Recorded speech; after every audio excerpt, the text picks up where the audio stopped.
Assalamualaikum warahmatullahi wabarakatuh.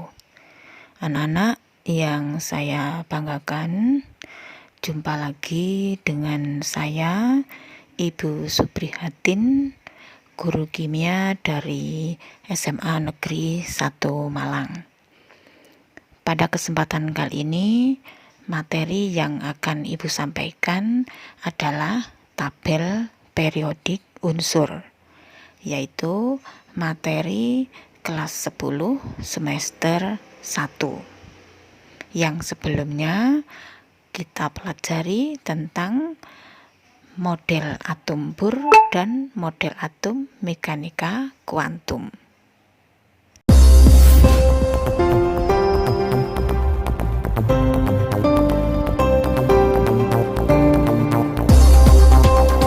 Ya, peserta didik LKPD digital. Materi pada kesempatan kali ini tabel periodik unsur.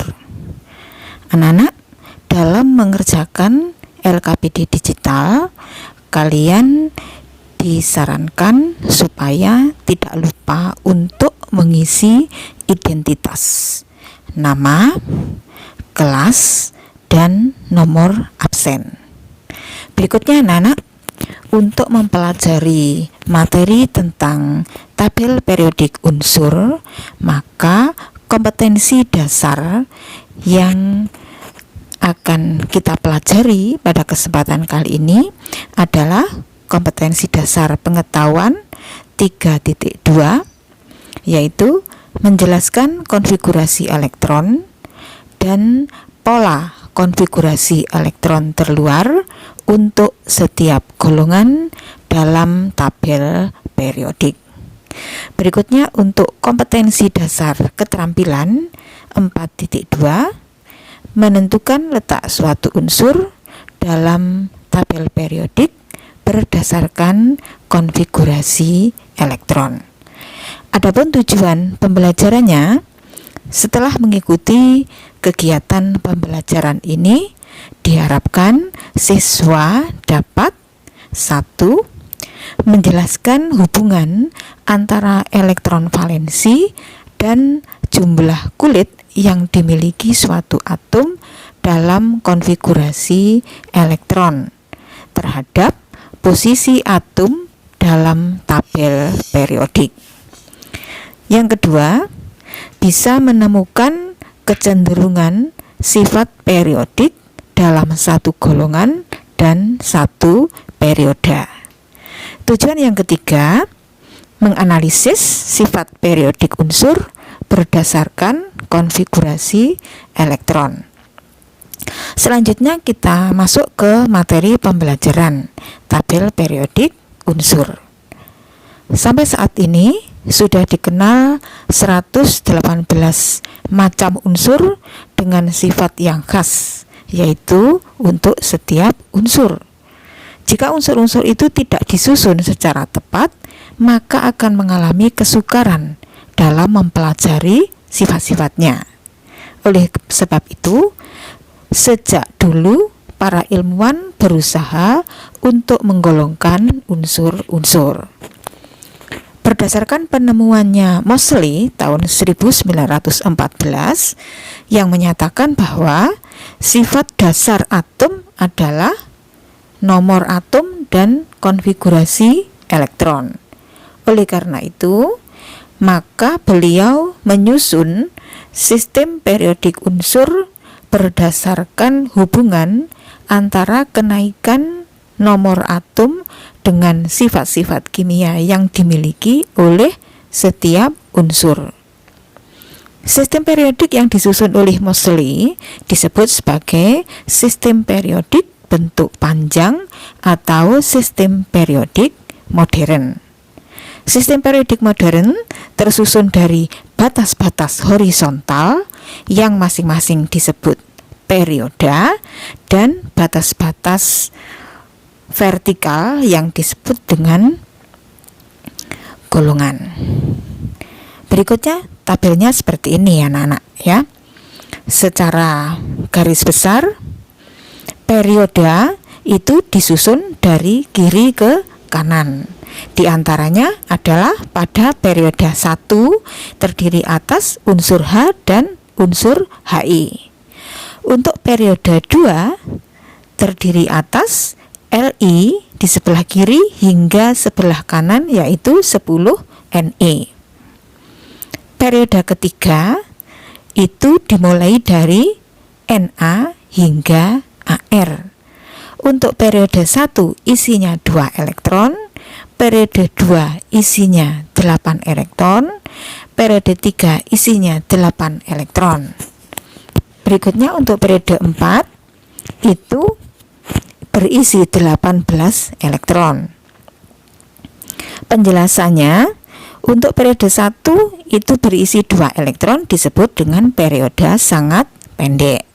Periode kedua dari kiri ke kanan dan periode ketiga karena isinya 8 unsur maka disebut periode pendek. Untuk periode 4 dan 5 itu berisi 18 unsur disebut periode panjang. Khusus untuk periode 6 di situ ada unsur yang diberi tanda hijau, itu menunjukkan unsur dalam periode 6 itu ada deret lantanida yang 6 itu yang sebanyak 14 unsur. Sehingga pada periode 6 itu isi seluruhnya ada 32 unsur. Demikian juga untuk periode 7 ada 32 unsur sehingga disebut dengan periode sangat panjang. Dari deret lantanida itu yang isinya ada 14 unsur itu disebut sebagai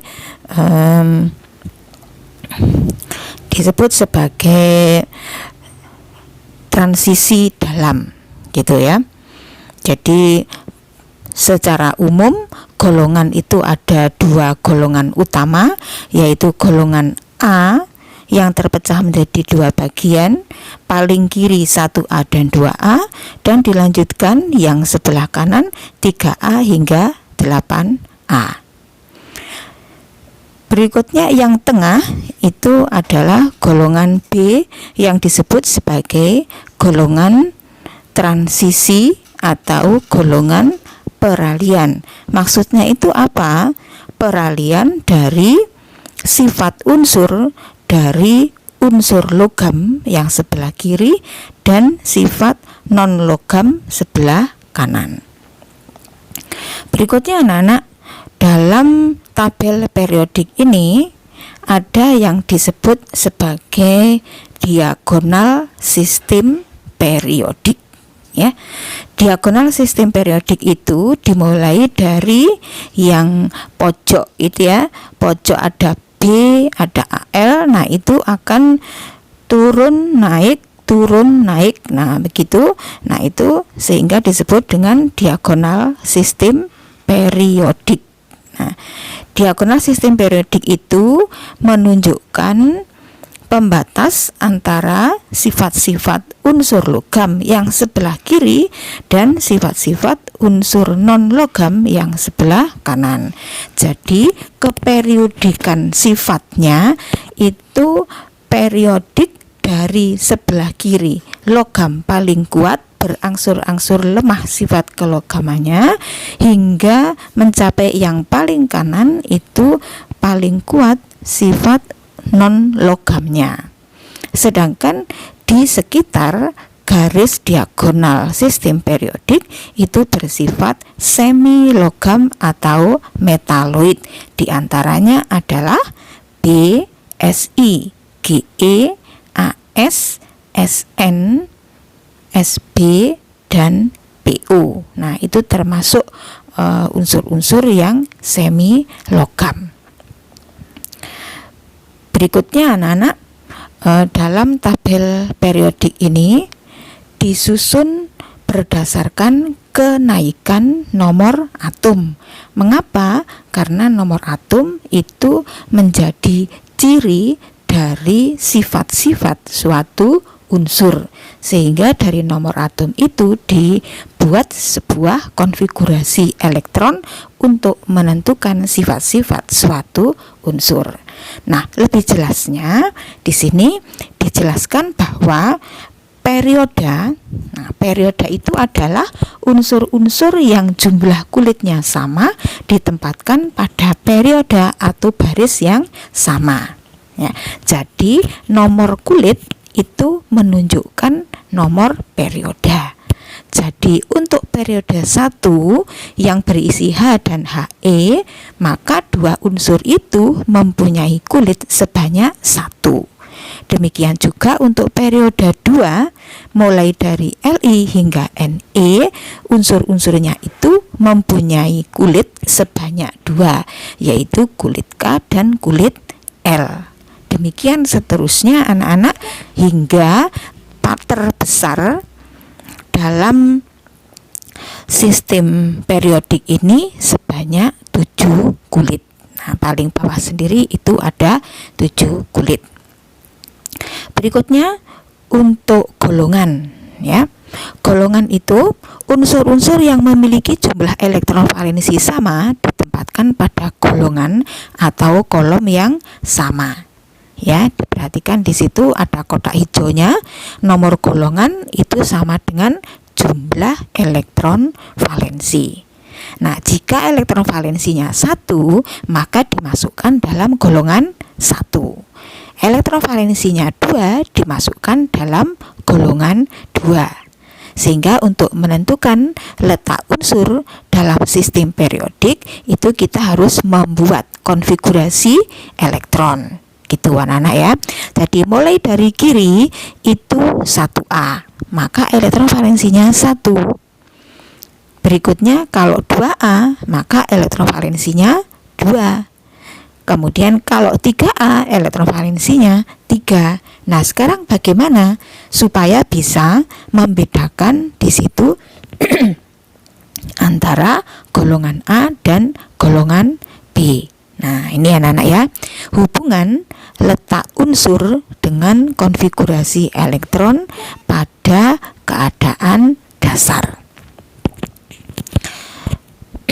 Untuk golongan 1A, nama lainnya adalah alkali tanah. Maka elektron valensinya, banyaknya elektron pada kulit terluar itu 1. Maka konfigurasi elektron orbital terluarnya Ns1. Demikian juga untuk golongan 2A.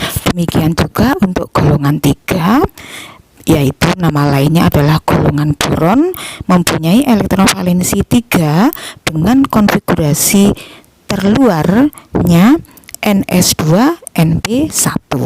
Jadi jika berakhir di subkulit P, maka konfigurasinya elektron valensinya dihitung dari S dan P. Jadi kalau 3 Ns2 Np1, kalau 4 atau karbon Ns2 Np2. Nah, ini kalian cermati anak-anak dari golongan dan nama golongan. 1A apa nama lainnya? Golongan alkali tanah. 2A apa? 1A apa? Alkali. 2A alkali tanah. 3A boron. Nah, itu sekalian cermati, dipelajari, sehingga nanti kalian akan bisa tahu golongan oksigen itu golongan berapa? 6A. Nah, maka elektron valensinya berapa? 6. Berakhir di konfigurasi apa? Ns2 Np4. Nah, begitu anak-anak. Jadi ada korelasinya antara golongan dengan nama golongan, elektron valensi, dan konfigurasi yang terluar. Begitu. Jika berakhir di subkulit S, maka masuk dalam golongan 1A dan 2A. Kalau berakhir di subkulit P, maka masuk dalam golongan 3A hingga 8A. Tinggal kita hitung S dan B-nya jumlahnya berapa. Nah, begitu anak-anak. Nah, bagaimana sekarang kalau golongan untuk golongan yang B? Nah, kita lihat di sini pada tabel periodik ini. S itu posisinya berada di sebelah kiri 1A dan 2A. Nah, karena subkulit S itu ada 2 2 elektron, maka sebelah kiri ada 2 golongan, 1A dan 2A, sehingga sebelah kiri itu golongan 1A dan 2A disebut dengan blok S.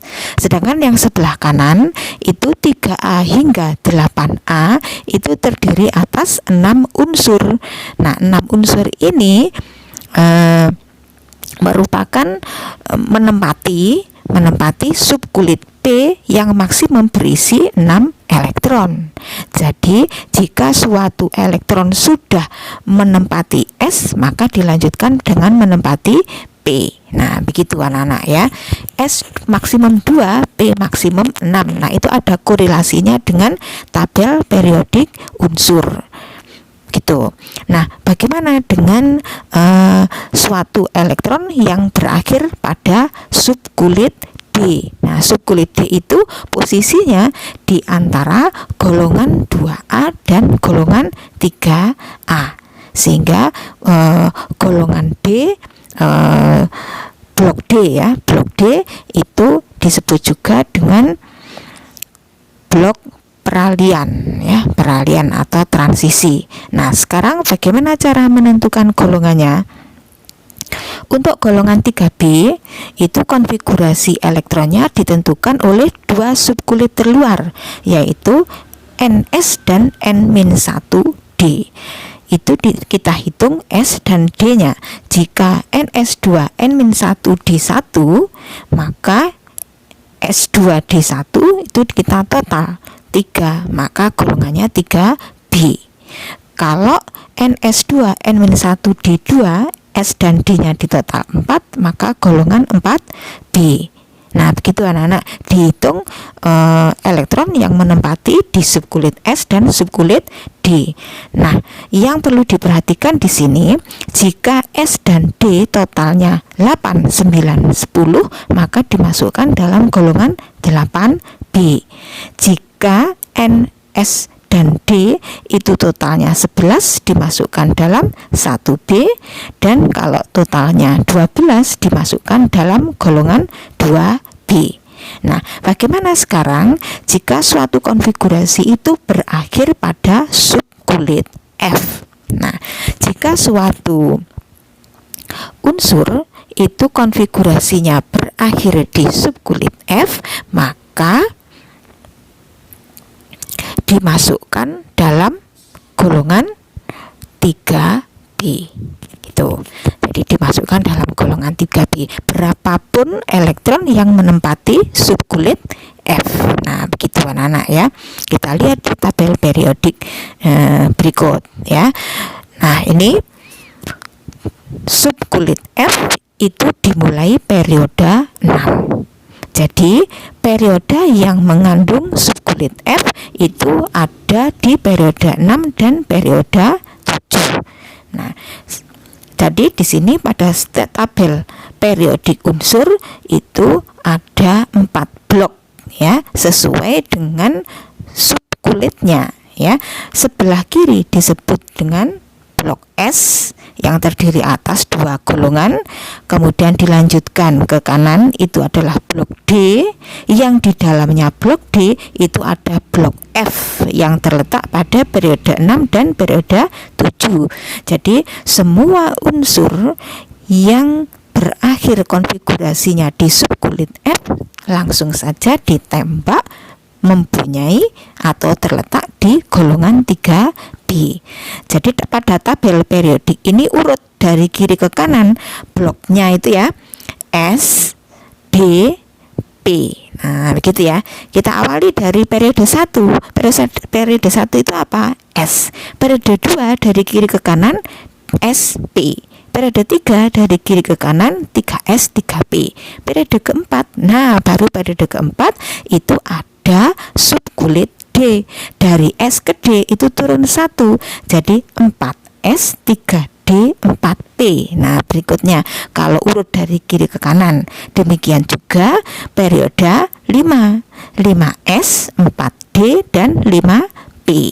Nah, untuk periode 6, khusus periode 6, masuk periode 6 itu ada subkulit F. Dari dari subkulit S ke F itu turun 2. Sehingga bagaimana konfigurasinya? 6S, 4F, 5D, dan 6P. Selanjutnya yang terakhir 7S, kemudian 5F, 6D, dan 7P. Nah, begitu anak-anak. Sehingga pada dasarnya pada saat kalian membuat konfigurasi elektron, itu arahnya adalah menentukan sifat-sifat unsur yang unsur-unsur itu ditata dalam tabel periodik bentuk panjang yang hingga saat ini tabel ini mudah dipelajari dan digunakan. Nah, begitu anak-anak ya.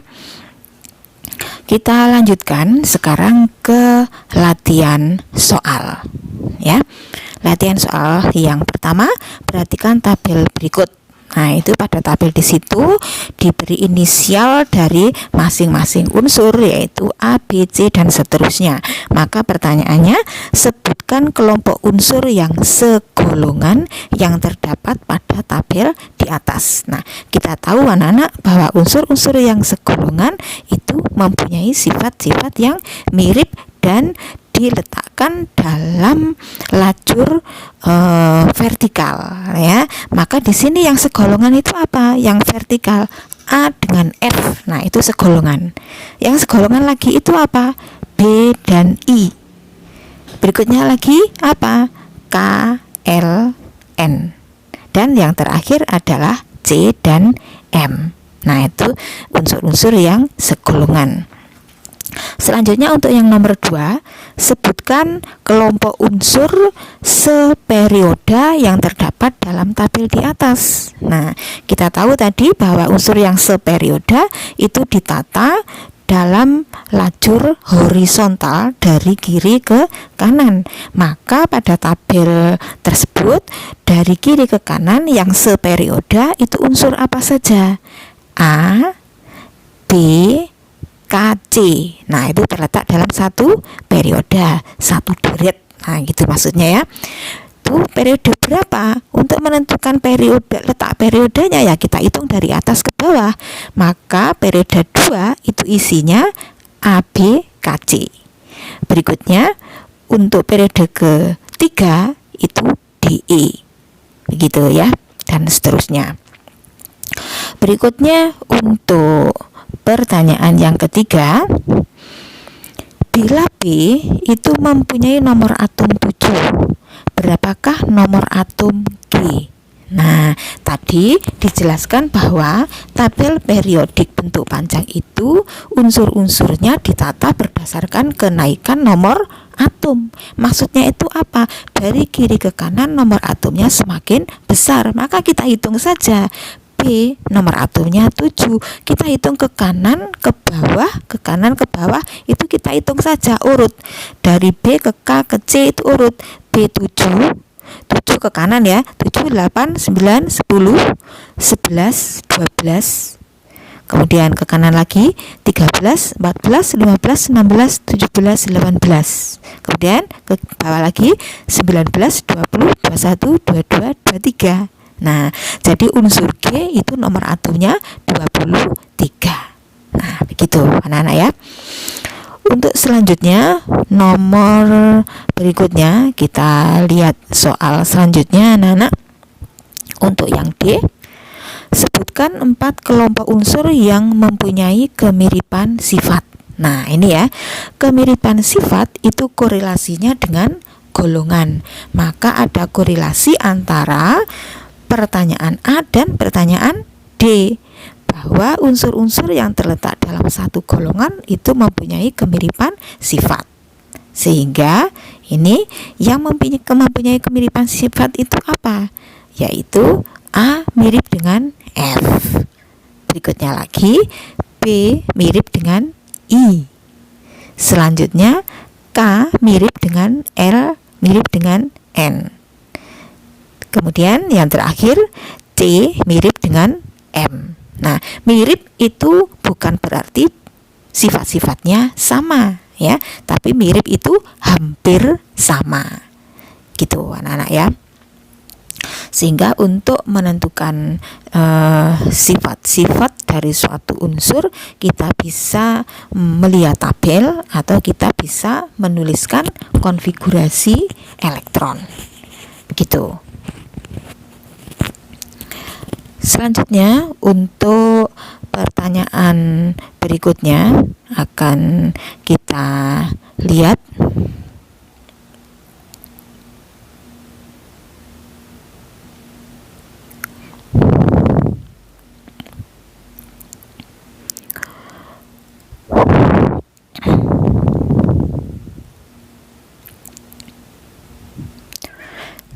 Nah, ini ya. Lengkapilah tabel berikut. Nah, ini sudah Putri kerjakan yang bisa kalian gunakan untuk pelajaran ya. Seharusnya itu memang periode dan golongannya itu titik-titik. Nah, begitu anak-anak ya. Namun ini Putri jelaskan, Putri tulis saja begitu ya. Nah, untuk lambang unsur 7A, bagaimanakah konfigurasi elektron singkatnya? Nah, karena nomor atomnya 7, maka kita gunakan He. He itu nomor atomnya 2, maka dilanjutkan 2S2 dan 2P5. Nah, bagaimana letak unsur dalam sistem periodik? Maka periodenya 2. Dari mana angka 2? Dari 2S dan 2P. Kemudian untuk golongannya, maka termasuk dalam golongan 5A. Oh, keliru kalau golongan 5A ya. Golongannya itu adalah golongan 7A. 7A itu dihitung dari S2 dan P5. 2 tambah 5 itu 7. Nah, itu. Ini silakan nanti diganti ya, anak-anak ya. Ini bukan 5A tetapi 7A.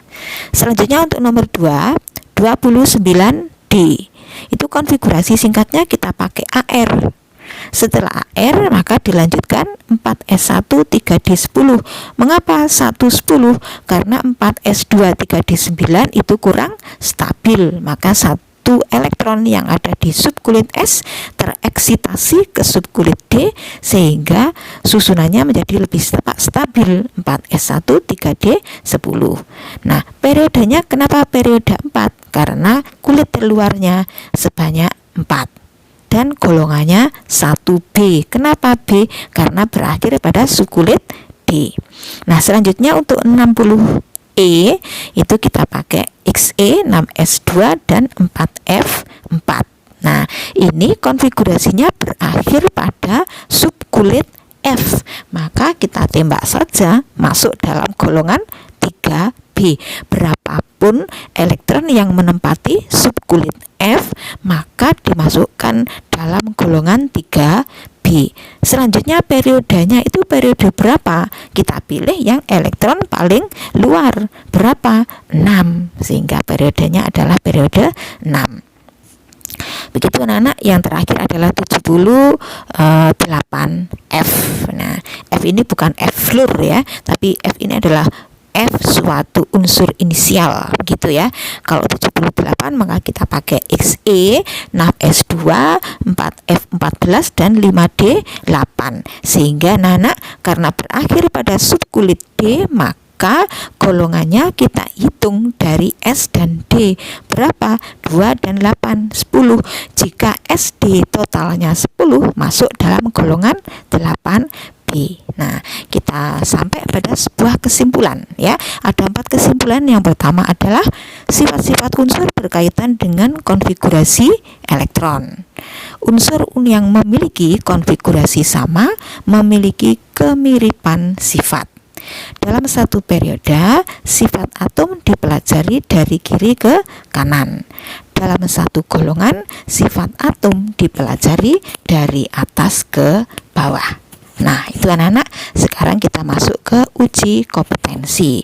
Pada uji kompetensi ini kita ada 4 pertanyaan seperti sebelumnya pada LKPD digital. Kalian kerjakan, ada pilihan ganda, kemudian ada jawaban singkat, kemudian ada tebak gambar. Nah, kalau sudah selesai silakan kalian submit.